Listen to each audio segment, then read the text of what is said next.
என்ன இது வந்து நனவா இல்லை இது என்ன நடக்குது இங்கேன்னே தெரியலையா அவங்களுக்கு. யாருக்கு? அந்த பிள்ளை எழுதுகிறாங்க, பின்னால் தான் எழுதுறாரு. அந்த பதிவை நான் பார்த்தேன். எழுதிட்டு அவர் சொல்கிறாரு, சொல்லிட்டு பேசிட்டு வெளியே வராங்களாம்.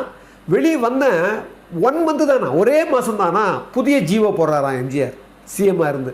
அதாவது வெளிநாட்டில் இருந்து படிக்கிற மாணவர்களை விட இலங்கை மாணவர்கள் அந்த செமினார் நடக்க பாருங்க, அந்த நேரத்தில் 300 ரூபாய் கட்டினா போதும், மாதம் கூட தேவையில்லை, அந்த நேரத்தில் மட்டும் ஒரு 300 ரூபாய் கட்டினா போதும்னு சொல்லி, நல்லா கவனிங்க, அதுதான் எம்ஜிஆர். அந்த 300 ரூபாய் அந்த கட்ட சொல்லி அது மட்டும் கட்டினா போதும், எந்த தொகையும் வேணான்னு அந்த இலங்கை மாணவர்களுக்கு சலுகை அறிவிக்கிறாராம் எம்ஜிஆர். அது சொல்கிறார் பாருங்கள், எப்பேற்பட்ட மகத்துவமான ஒரு சிஎம் நம்ம பெற்றிருக்கிறோம், எப்பேற்பட்ட மாண்பான மாபெரும் மனிதரை நாங்கள் சந்தித்து வந்திருக்கிறோம்.